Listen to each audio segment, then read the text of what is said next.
Pursuant to Clause 2A2 of Rule 9, the gentleman from Florida, Mr. Gaetz, and the gentleman from Oklahoma, Mr. Cole, will each control 30 minutes.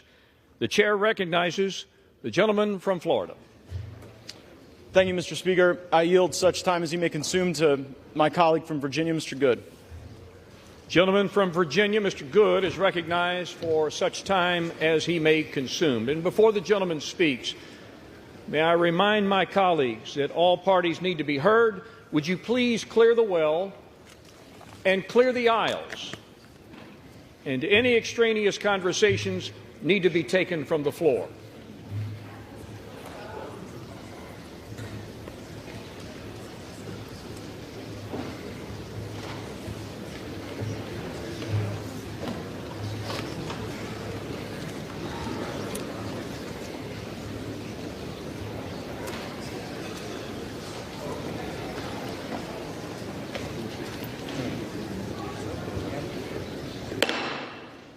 Gentleman from Virginia is recognized. Thank you, Mr. Speaker.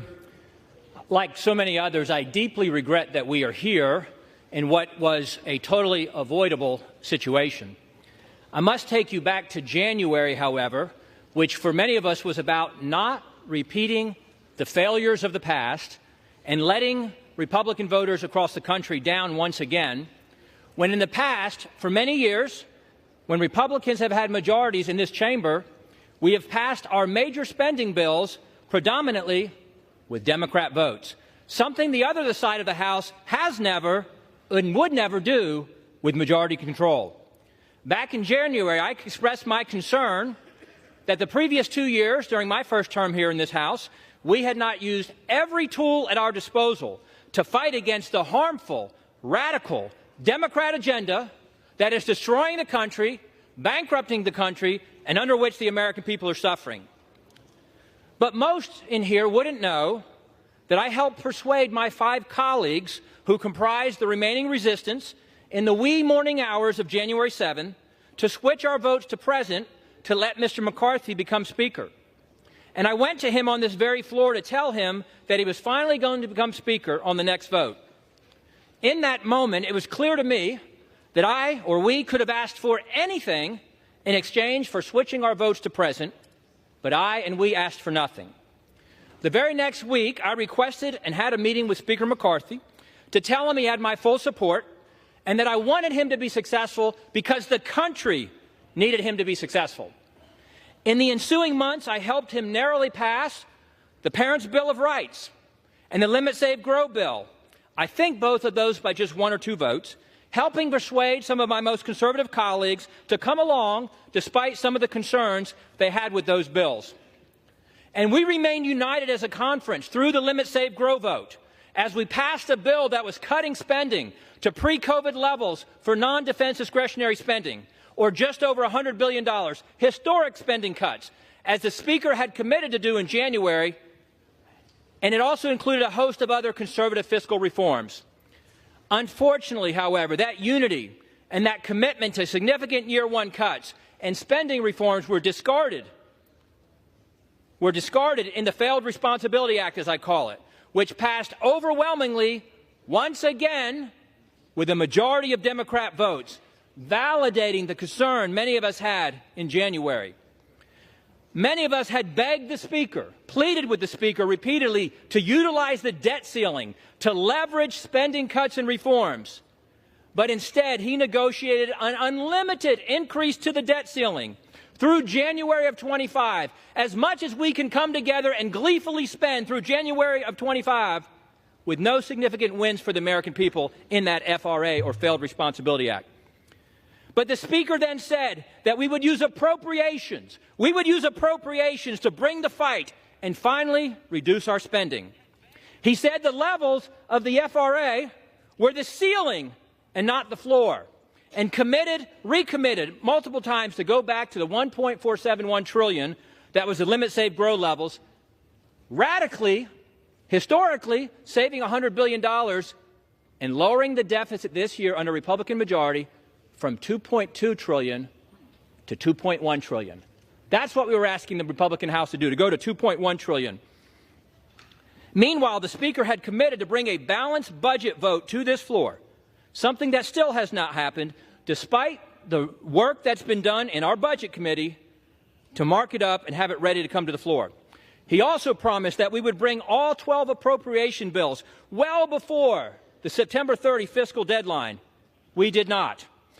We simply, as Republicans, needed the Speaker to cast the vision, request the support of the entire conference, all of whom voted for the limit, save, grow levels, except for 4 who wanted to go even further, to lead us in joining him, sticking with him, supporting him, and sending the most conservative spending bills with the most conservative cuts possible to the Senate as the best starting position for negotiations with the Senate.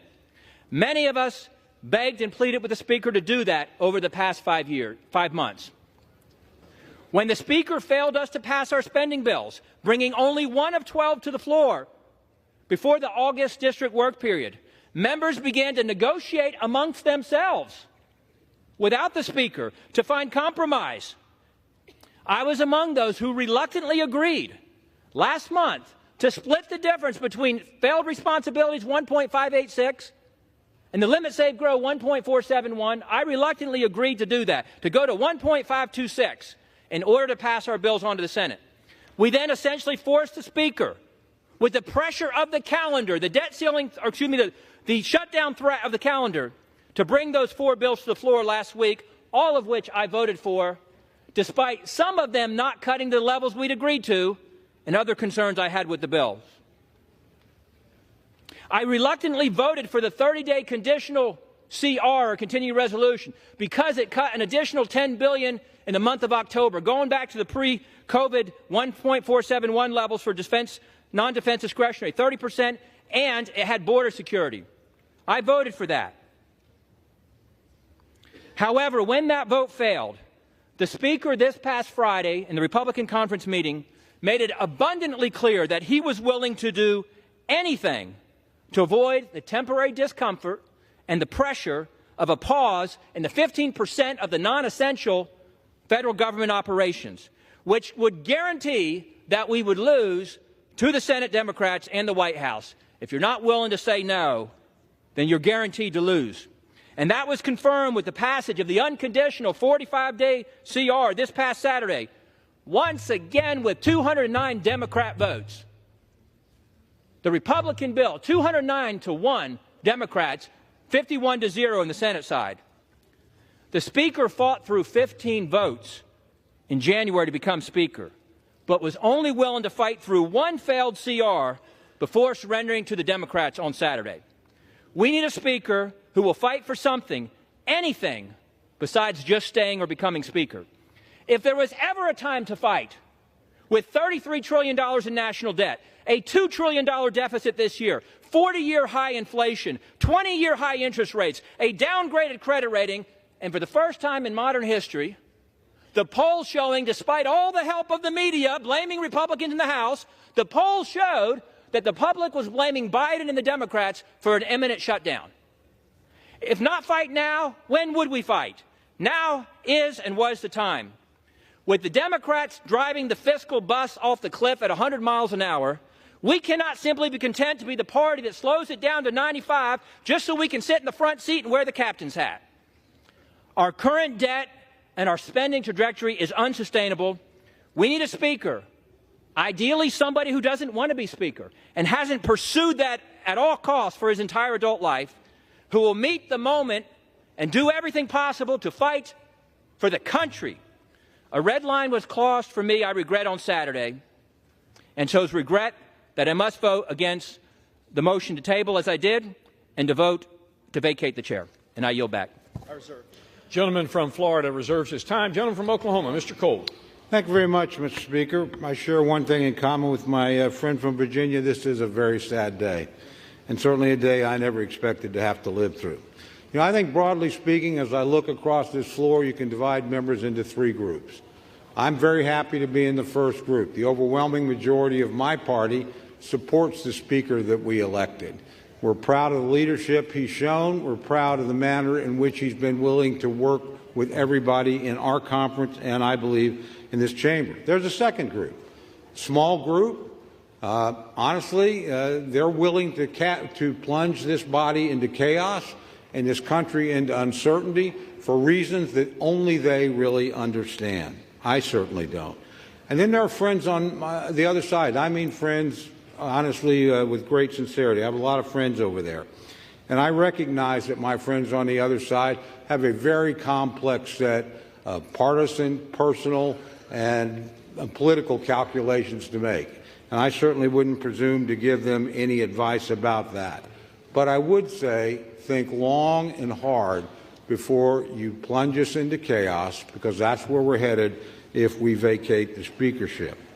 You know, I personally think there's really three reasons why we've come to this point.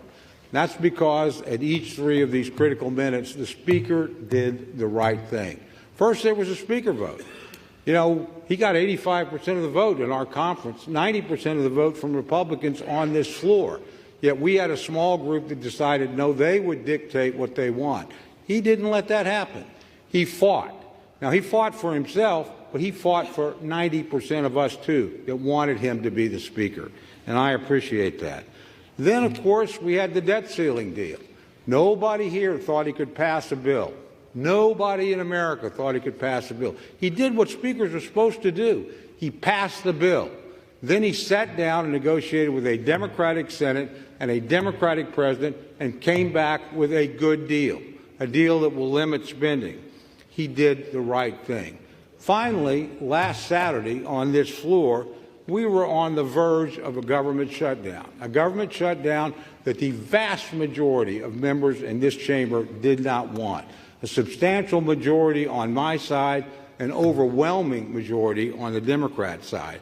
He put his political neck on the line, knowing this day was coming, to do the right thing for the country, without a doubt. My friends and I agree on that, whether or not we agree on the Speaker. He did the right thing. He did the right thing, I think, for this institution. He showed it could function in a time of crisis. And finally, I think he did the right thing for our party. He made sure that we could continue to negotiate and achieve some of the very objectives my friend from Virginia laid out, and achieve them in divided government, which calls for some degree of give and take. So I'm very proud of this Speaker. I'm very proud to stand behind him. Tomorrow morning, whether I win or lose, I'm going to be pretty proud of the people I fought with, and I'm going to be extraordinarily proud of the person I fought for, the Speaker of the House, Kevin McCarthy. And with that, I reserve the balance of my time.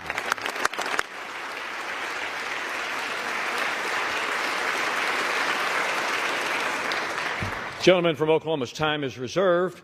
Gentleman from Florida. Mr. Speaker, my friend from Oklahoma says that my colleagues and I who don't support Kevin McCarthy would plunge the House and the country into chaos. Chaos is Speaker McCarthy. Chaos is somebody who we cannot trust with their word. The one thing that the White House, House Democrats, and many of us on the conservative side of the Republican caucus would argue is that the thing we have in common, Kevin McCarthy said something to all of us at one point or another that he didn't really mean and never intended to live up to.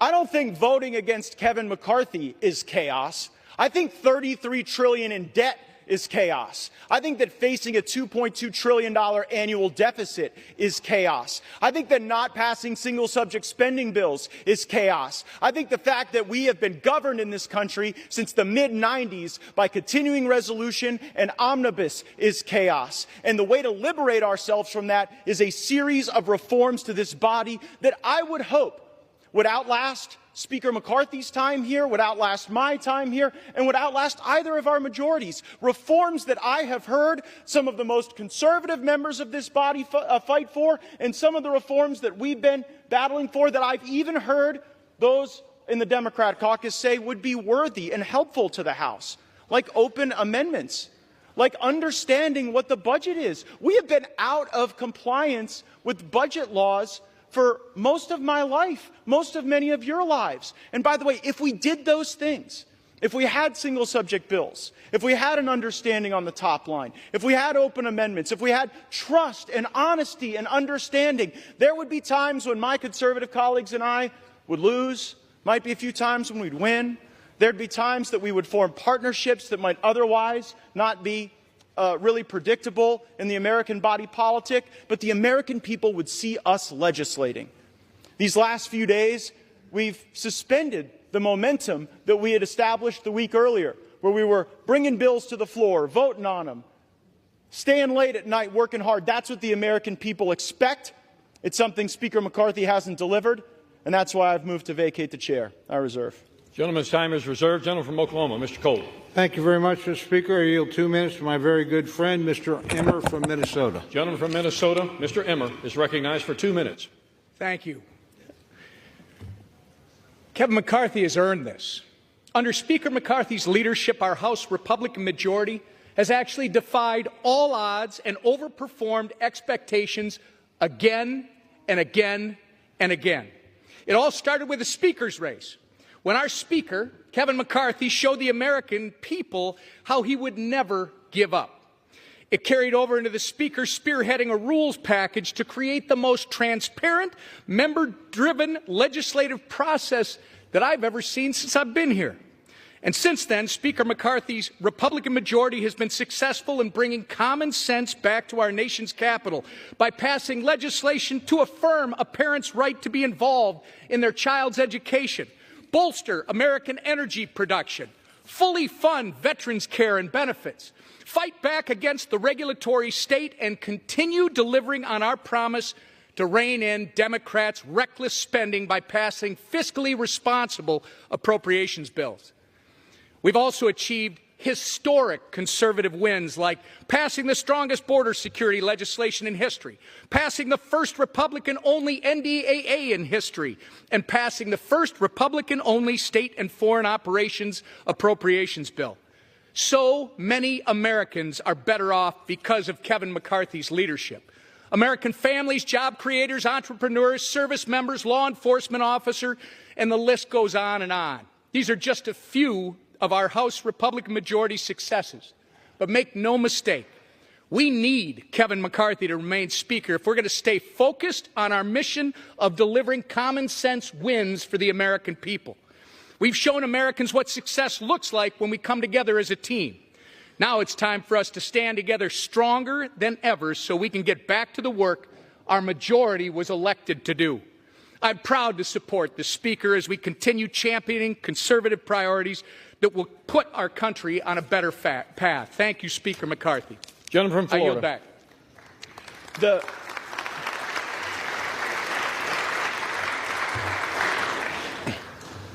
The opening line of my colleague's speech was that Speaker McCarthy always overperforms expectations, but after tweeting "Bring it," and after engaging in profane-laced tirades at House conference, he just lost a motion to table. So I wouldn't necessarily consider that overperforming expectations. And time and again, I've heard my colleagues say that, well, he deserves it because he went through a tough speaker contest. Let me let everyone know, he prevailed in that speaker contest because he made an agreement to fulfill certain commitments to make this an open and honest process, and he has failed to meet those commitments, and that's why we are here. I reserve. Gentleman reserves his time. Gentleman from Oklahoma, Mr. Cole. Thank you very much, Mr. Speaker. I yield 3 minutes to my very good friend, Mr. Jordan of Ohio. Gentleman from Ohio is recognized for 3 minutes. I thank the gentleman for yielding. On January 3rd, we said the 118th Congress is about 3 things. Pass the bills that need passed, do the oversight work that needs to be done, and stop the inevitable omnibus that comes from the United States Senate right before the holidays. Kevin McCarthy has been rock solid on all 3.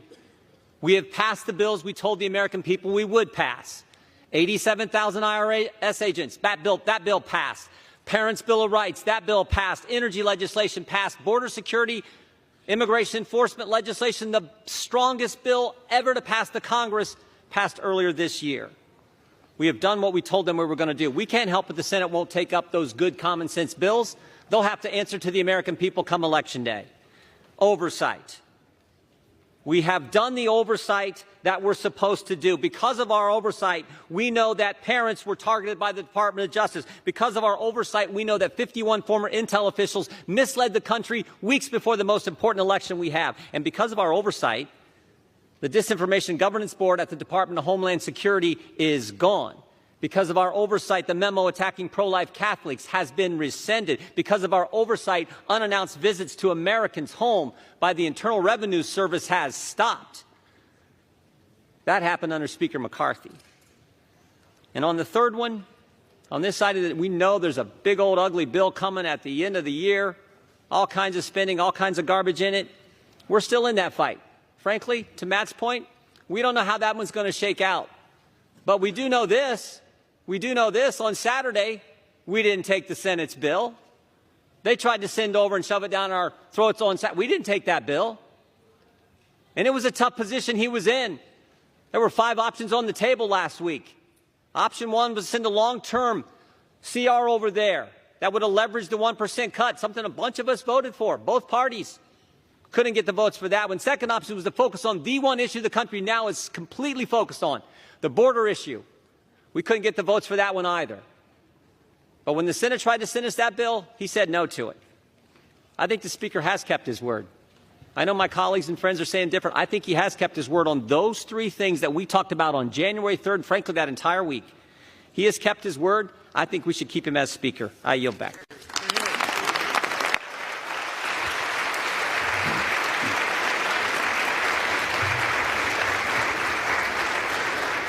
Gentleman from Florida is recognized. Yeah, the problem with my friend from Ohio's argument is that many of the bills he referenced as having passed are not law. We are on a fast track to an omnibus bill, and it is difficult to champion oversight when House Republicans haven't even sent a subpoena to Hunter Biden. So it's hard to make the argument that oversight is the reason to continue when it sort of looks like failure theater. I yield such time as he may consume to my colleague from Arizona, Mr. Bates.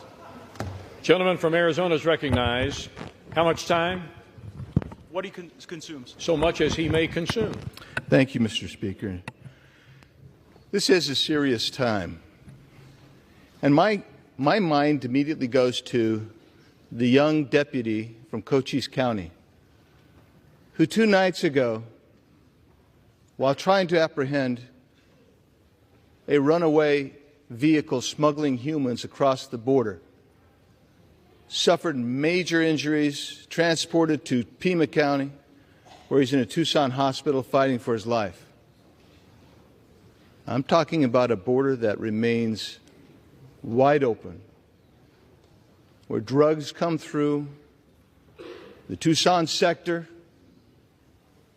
the most gotaways known and unknown of any sector along the border. Terrorists coming in. People conducting criminal conduct coming in, criminal gang members, human smugglers, sex traffickers. They're coming across our border to the tune of hundreds of thousands every month. Now, I appreciate my colleagues and their position, but I would suggest something. I don't think you can just skip to last weekend and say, oh my goodness, a CR came out last weekend on Saturday. I think we need to go back to January. I'll say this. This body came together on the Republican side, and we passed a good border security piece of legislation, H.R. 2. That's good. And then last week we passed the DHS bill and the DOD bills, which had funding for our CBP, ICE, military leaders, military men and women. But why were we successful in doing that? What happened to motivate us to get there?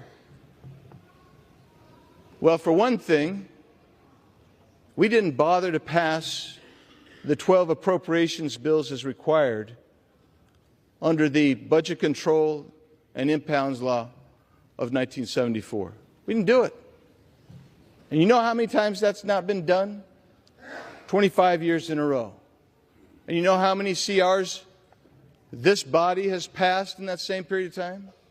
130. You know what that gets you? A $2 trillion plus structural deficit like we had in fiscal year 23. You know what that leads you to? A $33 trillion national debt, which is where we sit today. Leads you to somewhere north of $700 billion in interest payments. And you know why that happened? Because this body is entrenched in a suboptimal path and refuses to leave it. Refuses to leave that path. You cannot change if you're unwilling to change. We had every opportunity to change. We were promised change. We were promised we were going to go ahead and we were going to get those 12 bills done. And if we got those 12 bills done, do you know why you do 12 bills? Because it allows you to reduce spending, get rid of wasteful, duplicative programs. It allows you to set an agenda to restore fiscal sanity. We chose to not do it again. We were promised we'd do it. That's why at the end, some people said, we'll vote present. We'll go ahead. We're going to put our trust in Mr. McCarthy to become the Speaker. That didn't happen. I suspected that would be the case. That was my struggle. That was my struggle last November and December. I iterated it to this body, our conference anyway.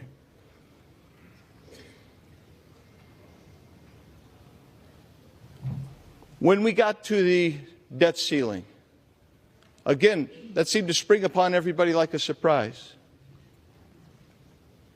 And when that happened, I was in there for some of those negotiations on where that number would be. And I was astonished how that 1.5 trillion number was negotiated. Unbelievable. Unbelievable. But I would tell you this. To his credit, the Speaker told us one thing that I believe to be true. He said that that's basically the ante in a poker game. He can sit down at the table. And I told my colleagues who supported that $1.5 trillion in 8 months, that you're willing to raise the debt ceiling, that's the opening marker. And indeed it was. And now projections are many $trillion above that. Yes, I think it's time to make a change. I'm not the only one. And that's it's somber. Thus it is somber. But what have we failed to accomplish? Why didn't we get this stuff done? When we're campaigning, we're talking about an extension of the debt ceiling to January of 2025. We're talking about additional Ukraine funding. Is that going to maybe that's good in your districts? Maybe it's not. But that money's not offset. We're not paying for it. We haven't designated how we're going to pay for that. The same with the disaster package.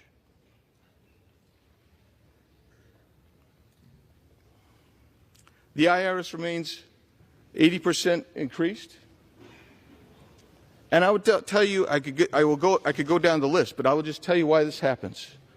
When you don't do your 12 budget bills, and you rely ultimately on a CR, and I'll get to the calendar in a second, what happens is you cannot leverage this administration to actually enforce the border laws that you need to have enforced. This is a lawless Biden regime. They will not enforce border laws. And we can pass them till we're blue in the face. But until you leverage the budget and the spending, you will not see enforcement by this administration. So now take a look at the calendar that we were just provided last week. We're supposed to finish by November 3rd our 12 bills. By November 17th, that's when we're supposed to see that the conference committees have come together, both sides, and we've resolved this. I don't believe that that's going to happen. It wasn't going to happen before. You were betting on the come again.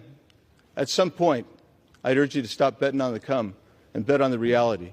That's why I can't support the Speaker any longer. I'll be voting for the motion to vacate. Yield back. Reserve. Gentleman yields back his time. Gentleman from Florida. Reserves. Members are advised to direct your comments to the chair, please. Gentleman from Oklahoma. Thank you, Mr. Speaker. Mr. Speaker, I yield 2 minutes to my very good friend from Arkansas, Mr. Westerman. Gentleman from Arkansas, Mr. Westerman, is recognized for 2 minutes. Selah, S-E-L-A-H, Selah. This unique word scattered throughout the Psalms signals to the reader to pause, reflect, consider, and maybe take a deep breath before moving on. Psalmists use Selah to emphasize the significance of a statement. For example, King David wrote, "Blessed be the Lord who daily bears our burden, the God who is our salvation." Selah. That is a profound statement with huge implications. It deserves more than a cursory consideration. Within the next hour, this House will vote yea or nay to vacate the Speaker's chair, a profound action with huge implications. This was last tried in 1910. Joseph Cannon won the vote. 113 years later, my office is in the Cannon Office Building, and Uncle Joe Cannon's statue sits just outside this chamber. No living human has taken the vote we're about to take.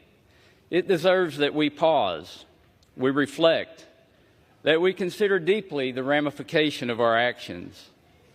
To my fellow Republicans who would consider voting yes to removing our Republican Speaker, please pause and ask yourself 2 questions. Will your yes vote make America stronger? Will your yes vote strengthen conservative policies? If you believe yes is the right vote, please stand before this body and the American people and articulate your plan. Not your grievances or your wishes, your plan. Convince the mass majority of the Republican conference that strongly disagrees with you to follow you. If you cannot do that, which you have failed to do so far, then voting yes is at the least a disruptive overreaction. In reality, it's selfish, bad for conservative policies, and bad for America. That's why I strongly support Speaker Kevin McCarthy, and why, without hesitation or reservation, I will vote no on this disastrous resolution. I yield back.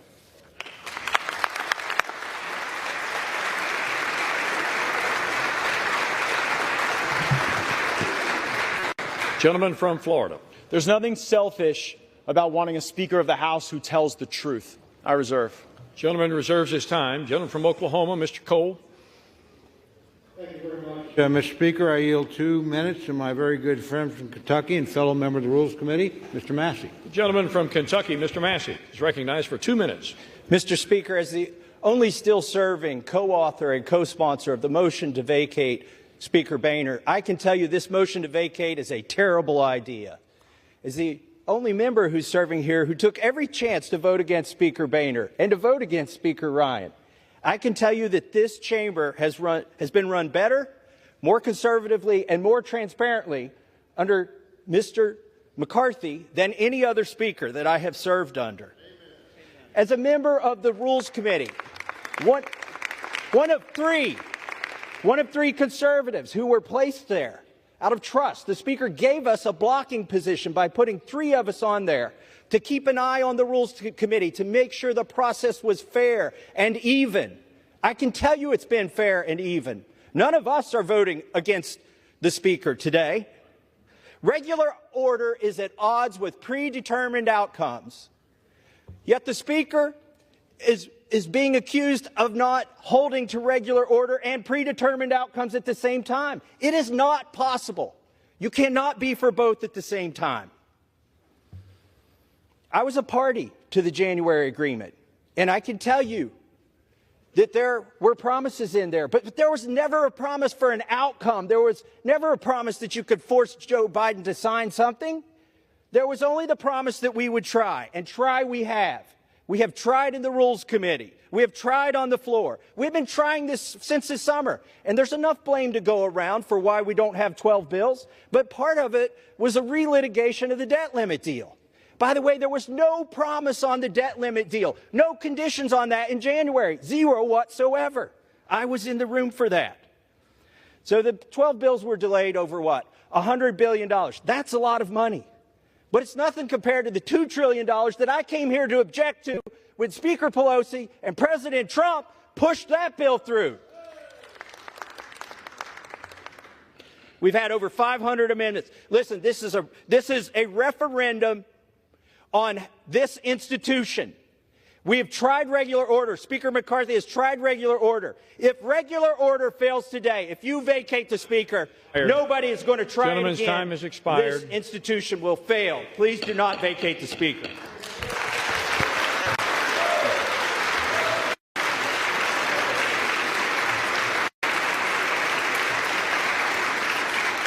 Gentleman from Florida. I reserve. Gentleman from Florida reserves his time. Gentleman from Oklahoma, Mr. Cole. Thank you very much, Mr. Speaker. I yield 2 minutes to my very good friend from California, Mr. McClintock. Gentleman from California, Mr. McClintock, is recognized for 2 minutes. Mr. Speaker, if there was ever a time for sobriety, wisdom, and caution in this House, it is right now. If this motion carries, the House will be paralyzed. We can expect week after week of fruitless ballots while no other business can be conducted. The Democrats will revel in Republican dysfunction, and the public will rightly be repulsed. It'll end when the Democrats are able to enlist a rump caucus of Republicans to join a coalition to end the impasse. This House will shift dramatically to the left and will effectively end Republican House majority that the voters elected in 2022. And this, in turn, will neutralize the only counterweight in our elected government to the woke left's control of the Senate and the White House at a time when their policies are destroying our economy and have opened our borders to invasion. There are turning points in history whose significance is only realized by the events that they unleash. This is one of those times. We are at the precipice. There are only minutes left to come to our senses and realize the grave danger our country is in at this moment. Dear God, grant us the wisdom to see it and to save our country from it.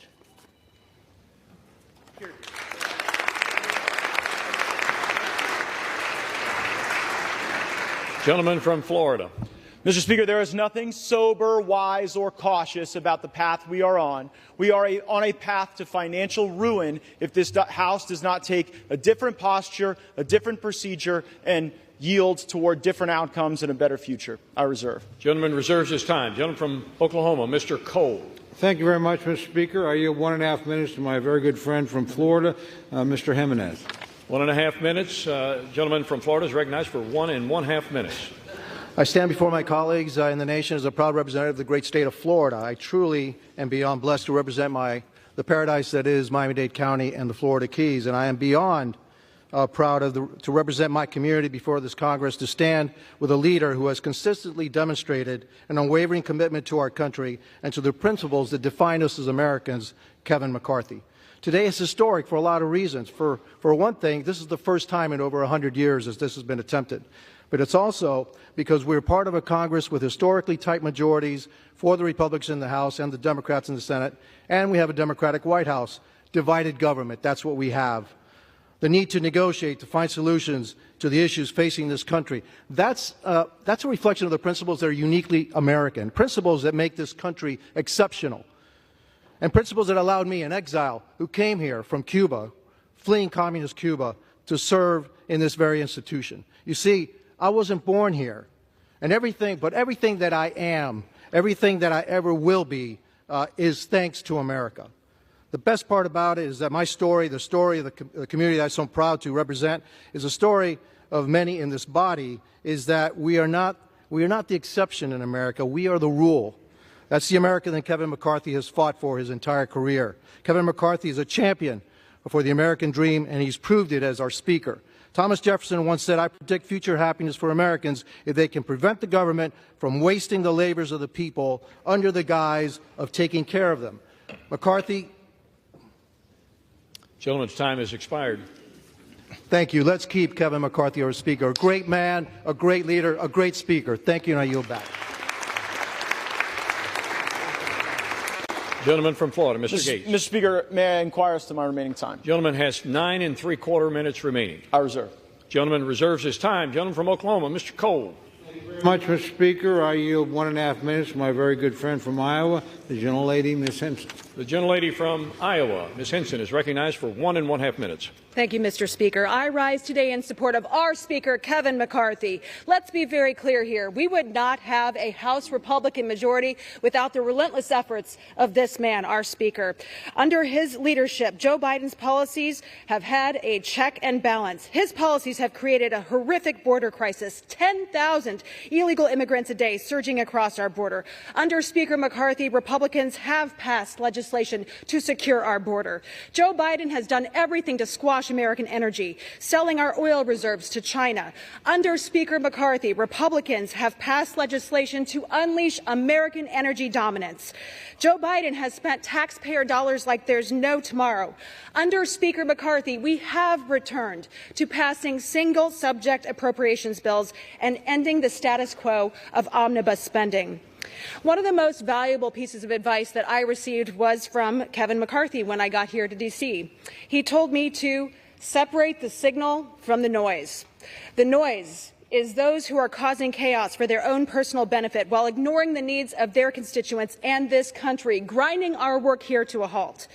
The signal is the many accomplishments that we've delivered for the American people with Speaker McCarthy at the helm. The signal is the failures coming out of the White House time and time again. The signal is the work that we must do today and going forward to save our country for my kids and yours.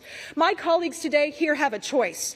Be a chaos agent or get back to work. So I call on my colleagues, let's separate the signal from the noise. Let's support our Speaker, Kevin McCarthy, so we can get back to work for the American people. Thank you, Mr. Speaker. I yield back. Gentleman from Florida, Mr. Gaetz. Thank you, Mr. Speaker. I think I've caught the signal, too. The signal is for $33 trillion in debt, facing $2.2 trillion annual deficits. And our fellow Americans may be watching, wondering, how does that happen? How does the greatest country in the world have a process so broken that it would be laughed out of the rooms in the halls of the state legislatures where many of us come from? Here's how it works. The law says we're supposed to have the very single-subject spending bills that my colleague referenced in the summer. That we're supposed to have that and move it. But there's a dirty little secret in this town, and that is if you delay, if you hold the bills, if you make multiple contradictory promises, as Speaker McCarthy has done, and you back everybody up against shutdown politics, well, nobody wants to shut the government down. No one cheers for a shutdown. And, of course, when people are backed up against shutdown politics, the decision calculus changes. So year after year, decade after decade, we break the law and we do the same thing.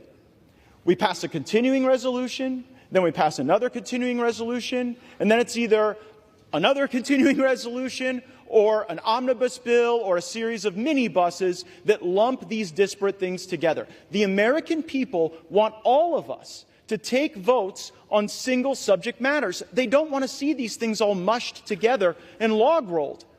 And it was concerning to me to hear of news of a secret deal on Ukraine funding that would have log rolled more money with Ukraine with our southern border. Now, how offensive is that to our Customs and Border Patrol, to our ICE, to the people that are suffering as a consequence of our border, that some of my colleagues are only willing to stand up and fight for our border if they could send billions to Ukraine to fund their border too? Well, I've had enough of that, and that's why I brought this motion to vacate. I reserve. Gentleman's time is reserved. Gentleman from Oklahoma, Mr. Cole. Thank you very much, Mr. Speaker. I yield 1 minute to our distinguished Majority Leader, my good friend from Louisiana, Mr. Scalise. Gentleman from Louisiana, the Majority Leader, Mr. Scalise, is recognized for 1 minute. Thank you, Mr. Speaker. Thank my friend from Oklahoma for yielding. And when we go back to January, as many people have, we knew that it was going to be a narrow majority. We also knew that it wasn't going to be easy. How many of us came here because we thought this job was going to be easy?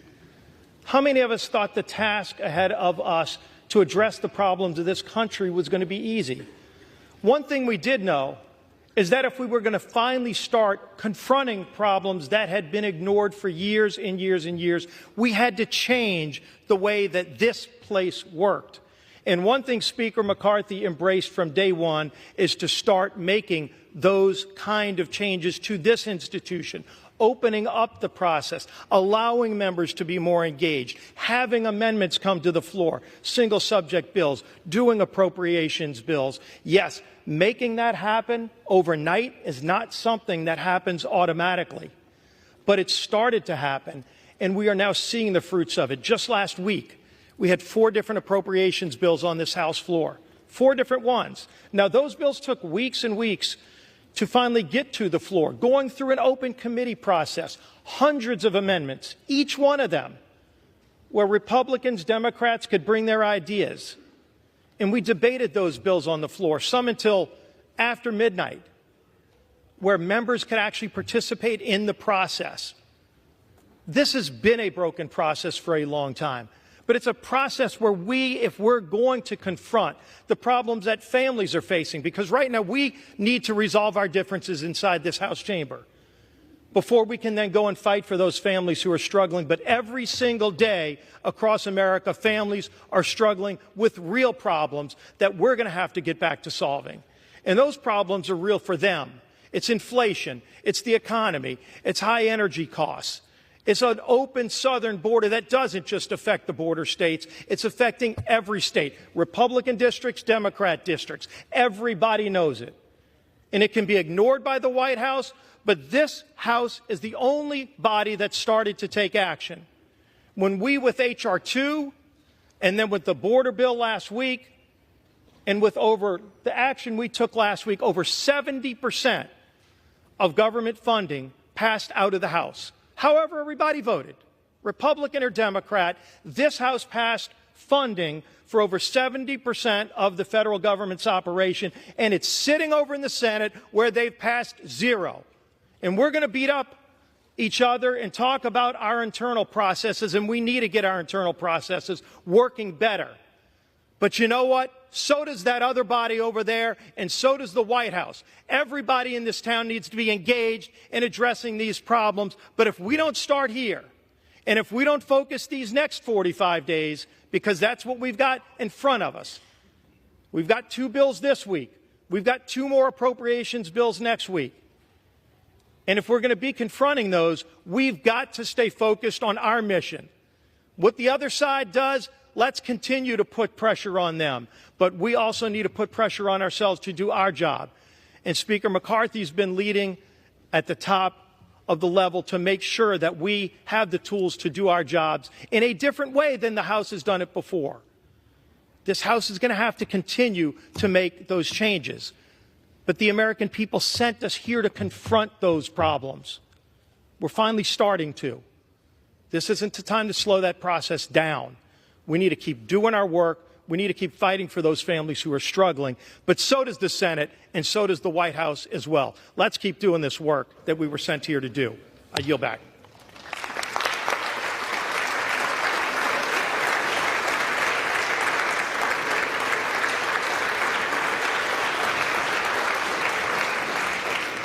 Gentleman from Florida is recognized with 7 3/4 minutes remaining. Mr. Cole commands 12 1/2 minutes left in this debate. Gentleman from Florida.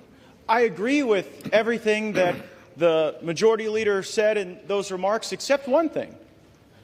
It is astonishing to hear any colleague give Speaker McCarthy credit for moving on to the single subject appropriations bills. As you heard my colleague Mr. Biggs say, that was never the plan from Speaker McCarthy. The week before we moved on to those single subject appropriations bills, the plan was another CR. He pitched a CR. They tried to get us to vote for a CR, and only when a brave few said, we are done governing by continuing resolution. We are here to eulogize the era of continuing resolution. We will not do it. We will not pass it. These bills can go. The spending may rise and fall as the years pass. But the notion that we're going to lump in the Department of Education and the Department of Labor with our military and our troops and our Border Patrol is fundamentally unserious, and I would suggest chaotic. We cannot do that. It was only because we forced that to happen. And by the way, if we continue with Speaker McCarthy, the appropriations process will go right back to what he wanted it to go back to. Just a sideshow, just a puppet show, just something to keep the hamsters on the hamster wheel as they continue to back people up against a calendar, centralized power with the lobbyists and special interests that move all kind of money through the leadership, and then that's how they get their way, and that's why the American people have been getting screwed decade after decade, and I'm not going to tolerate it anymore without a fight. I reserve. Gentleman's time is reserved. Gentleman from Oklahoma, Mr. Cole. Thank you very much, Mr. Speaker. I yield 2 minutes to my very good friend, fellow member of the Appropriations Committee, Mr. Garcia of California. Gentleman from California, Mr. Garcia, is recognized for 2 minutes. Mr. Speaker, I want to recalibrate our minds on what is actually happening here today. This proceeding looks important, it feels consequential, but let's look at what else is happening across America. Today, about 300 Americans will die from fentanyl poisoning. Today, about 11,000 people will illegally penetrate our borders. Today's debt is approaching $34 trillion. Today's mortgage rates just hit a 25-year high, now approaching 8%. Our energy prices are again at back-breaking highs with gas approaching $8 a gallon in my district. Today, China and the CCP grow stronger with an intent to go to war by 2027, and our military is experiencing record low retention and record low recruitment. This is the reality of today for 335 million Americans under President Joe Biden. It's a dark and scary reality. This Republican majority here today in the House is the only firewall against the damaging far-left policies of the Biden administration.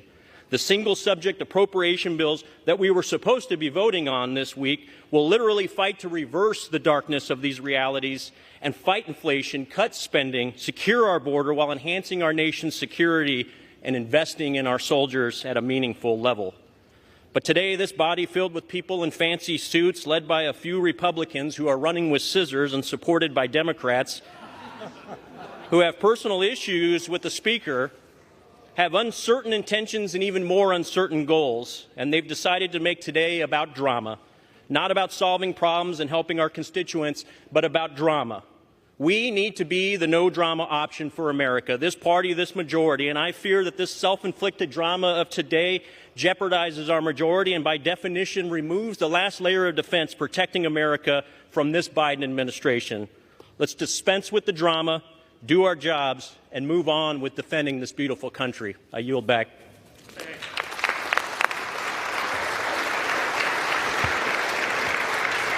Gentleman from Florida. Yeah, I'm here to solve problems too, but we have decade after decade of history showing us that you don't solve any problems with continuing resolutions and omnibus bills. That creates more problems, more debt, more inflation, more pain for American families. So the way to solve problems is to break the fever dream of governing by continuing resolution and omnibus bill and instead return to the very single subject spending bills that we will only get if my resolution passes to vacate Speaker McCarthy.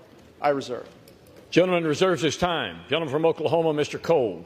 Thank you very much, Mr. Speaker. I yield 2 minutes to my very good friend from North Carolina, Mr. McHenry. Gentleman from North Carolina, Mr. McHenry, is recognized for 2 minutes.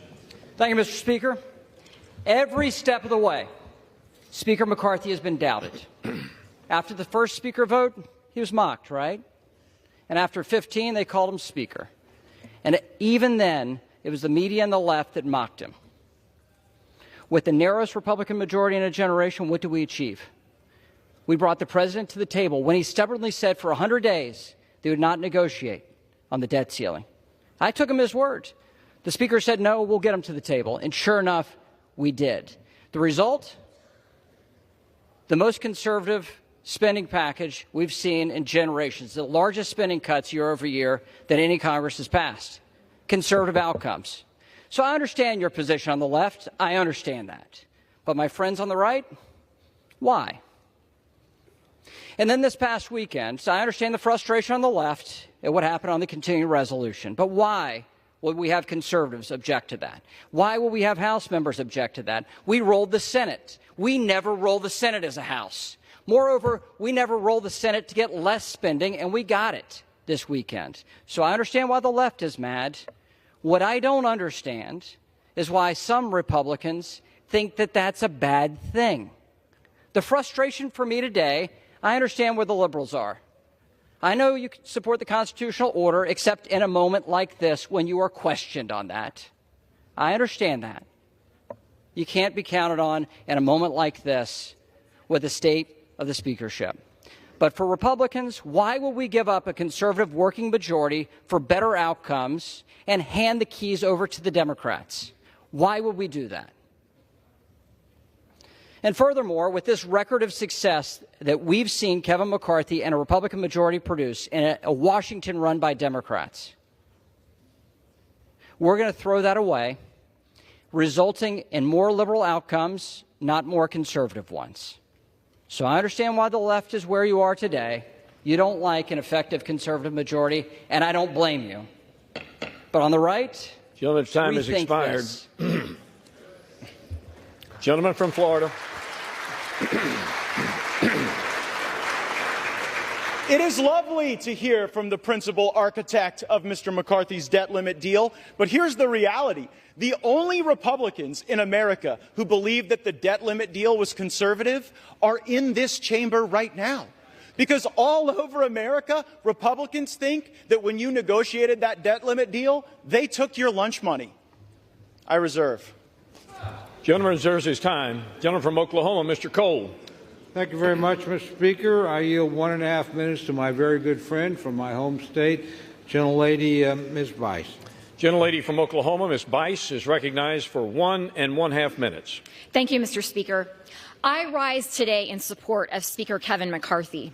Under his leadership and a very small 5-seat majority, House Republicans have achieved, contrary to popular belief, numerous victories.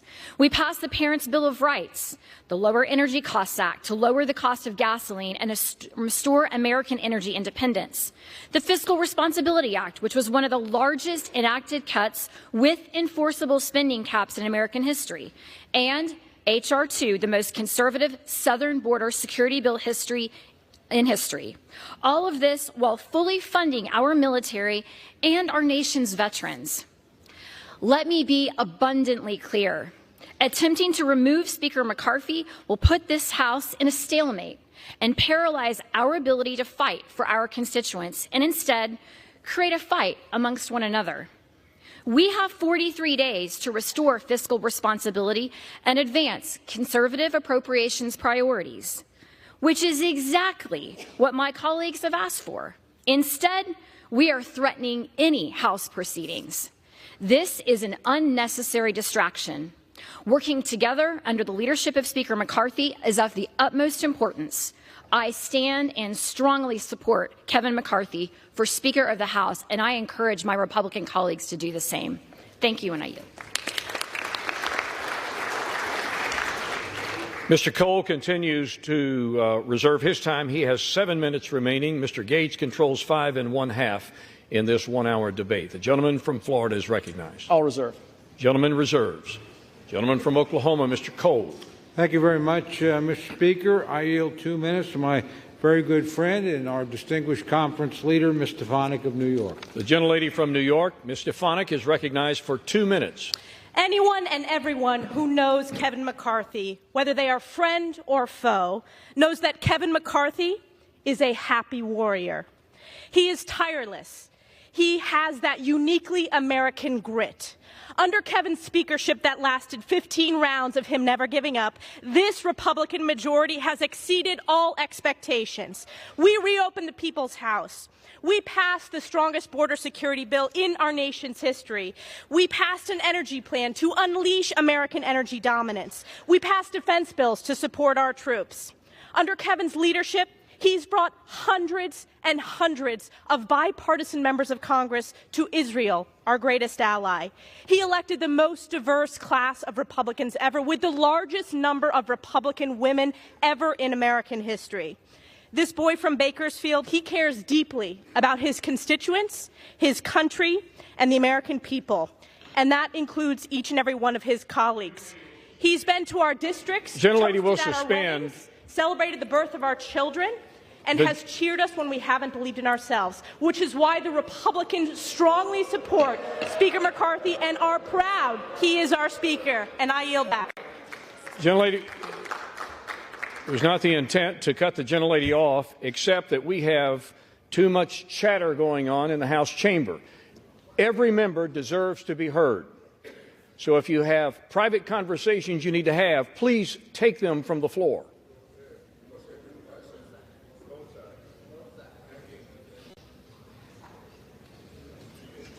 Gentlelady may continue. As I have said, this Speaker has been to our districts. He has toasted at our weddings. He has celebrated the birth of our children, mourned the loss of our loved ones. Now more than ever, the Republicans must unify. The stakes are too high. We need to save our country, which is why this conference is proud to strongly support Kevin McCarthy as Speaker of the House. I yield back. Gentleman from Florida. Now, I would just say if this House of Representatives has exceeded all expectations, then we definitely need higher expectations. And while it's heartwarming and kind that the Speaker calls people on their birthday and visits their district and congratulates them on their children, please know this isn't a critique of the individual. It's a critique of the job. The job hasn't been done. We've had multiple contradictory promises, and it's just quite something. For those of you keeping track at home, the last 3 speakers you've heard opposing my resolution all voted for the debt deal. So, if you believe that the debt limit deal that Speaker McCarthy brought into law was a good thing, maybe you agree with their perspective. I think the debt limit deal was a terrible deal, and that's one of the reasons. It really was the original sin of the McCarthy speakership, and it's one of the reasons I seek to vacate the chair now. I reserve. Gentleman, time is reserved. Gentleman from Oklahoma, Mr. Cole. Thank you very much, Mr. Speaker. I yield 2 minutes to my very good friend from the great state of Louisiana, Mr. Graves. Gentleman from Louisiana, Mr. Graves, is recognized for 2 minutes. Thank you, Mr. Speaker. I want to thank the gentleman from Oklahoma for yielding. Mr. Speaker, we've been here for 8 months with one of the tightest majorities in modern history. Yet look at the accomplishments of this majority, this conservative majority, with the majority of Republicans voting for the strongest border security in my lifetime, fighting against this incomprehensible energy policy that's driving up energy costs 40%, utility and gasoline payments, pushing Americans into energy poverty. We passed legislation to unleash America's energy resources, pushing back this administration's brainless policies on energy. We've passed legislation to pull back, to stop spending $4.8 trillion that I want to make note. My friends that are carrying this motion to vacate opposed.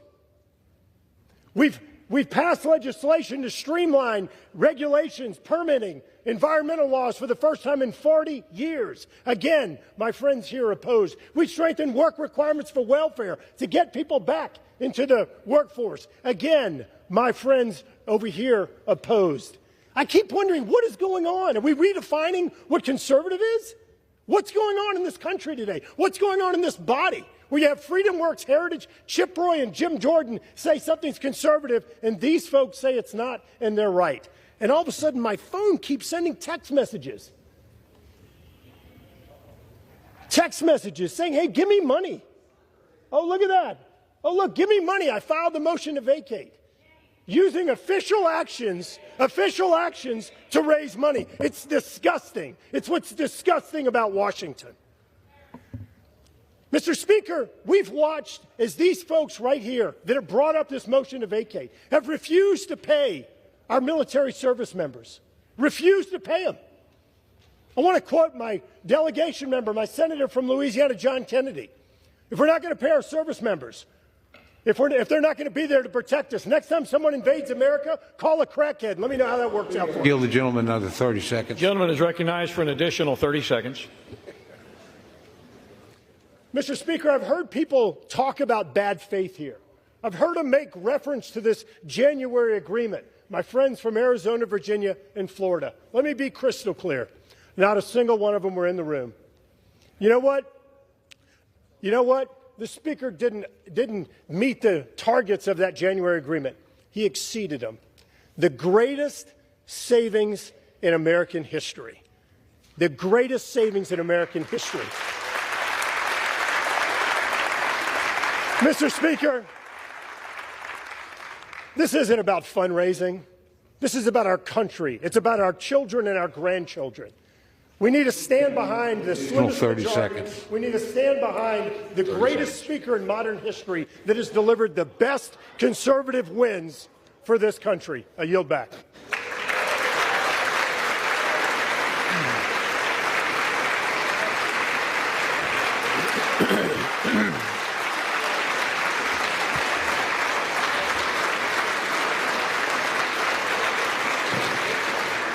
Gentleman from Florida. My colleague says we've passed the strongest border bills in history. Well, guess what? Look at the border right now. We didn't use sufficient leverage in the debt limit or in any other thing to actually get results on the border. The border is a disaster, really something I don't think you're going to be campaigning on, that you fix the border. Second, you said you streamlined regulations. What the gentleman from Louisiana doesn't tell you is that all of the regulatory reform he was just bragging about is waivable by the stroke of a pen of someone in the Biden White House. Do you really think you've got anything for that? It's a total joke. And then finally, the welfare to work that the gentleman from Louisiana said we got. The welfare programs that they said that they streamlined with their welfare to work stuff, they're actually going to grow. Because while they did work requirements, they blew out those programs with expanded eligibility. I'm real glad you guys didn't put work requirements on Medicaid. It probably would have resulted in Medicaid expansion. And when it comes to how those raise money, I take no lecture on asking patriotic Americans to weigh in and contribute to this fight from those who would grovel and bend knee for the lobbyists and special interests who own our leadership, who have, oh, boo all you want, who have hollowed out this town and have borrowed against the future of our future generations. I'll be happy to fund my political operation through the work of hardworking Americans, $10 and $20 and $30 at a time, and you all keep showing up at the lobbyist fundraisers and see how that goes for you. I reserve. Once again, the chair would admonish those speaking from the floor to direct their comments to the chair. Gentleman from Oklahoma. Mr. Speaker, I would inquire as to how much time remains for each side. From Oklahoma controls 3 minutes. The gentleman from Florida has 3 minutes as well. I advise the gentleman from Florida I'm prepared to close if he is. Mr. Speaker, I yield the balance of my time to my great friend from North Dakota, Mr. Armstrong. Gentleman from North Dakota, Mr. Armstrong, is recognized with the remaining 3 minutes. Thank you, Mr. Speaker. Let's be clear why we're here. Because the incentive structure in this town is completely broken. We no longer value loyalty, integrity, competence, or collaboration. Instead, we have descended to a place where clicks, TV hits, and the never-ending quest for the most mediocre taste of celebrity drives decisions and encourages juvenile behavior that is so far beneath this esteemed body. Kevin McCarthy has done more in 9 months to restore the people's house than any speaker in decades. We have done regular order. We have had open amendments. And every single member of this chamber has the right, the ability, and the opportunity to be heard on the floor. It's been messy. It's been raucous. And at times it's been chaotic. And God bless every minute of it. Because democracy is supposed to be hard. And because the alternative is a closed-door process where 2,000-page bills come out of the Speaker's office at midnight and are forced to the floor the next morning. Kevin McCarthy has broken that cycle. That alone is enough for him to remain our Speaker. But that doesn't deliver his opponents what they crave the most: attention. We shouldn't stand for it. I won't stand for it. I will stand here with our Speaker, with our leader, that the overwhelming majority of our Congress supports. And you need to look no further than where the opponents are sitting today in this chamber. They're not over here, they're over there.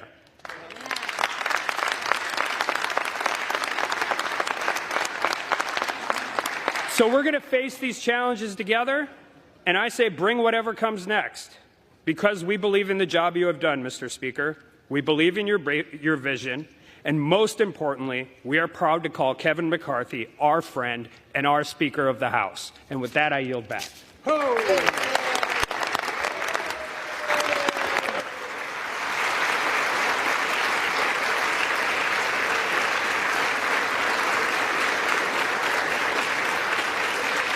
Gentleman yields back his time. The gentleman from Florida is recognized with 3 minutes remaining.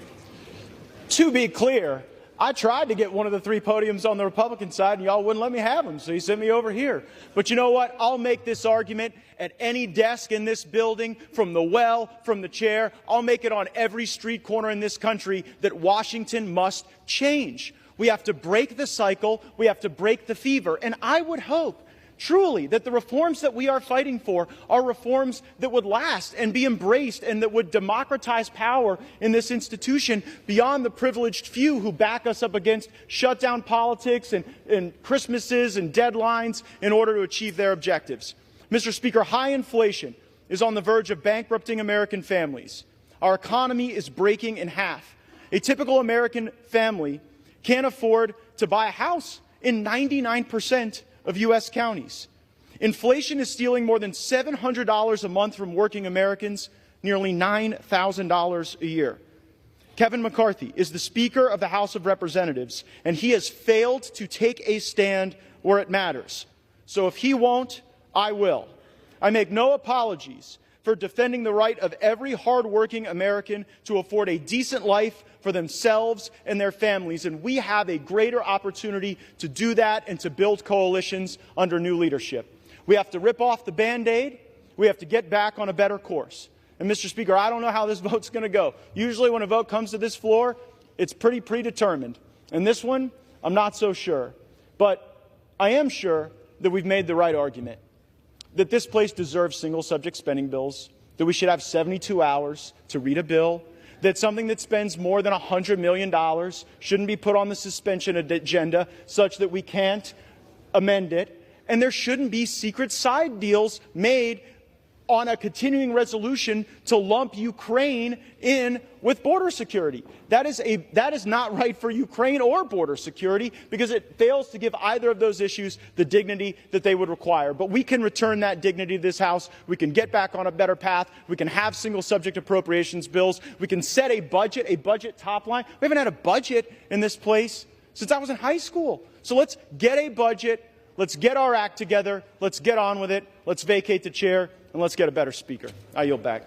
Gentleman yields back his time. All time for debate has expired. Without objection, the previous question is ordered on the resolution.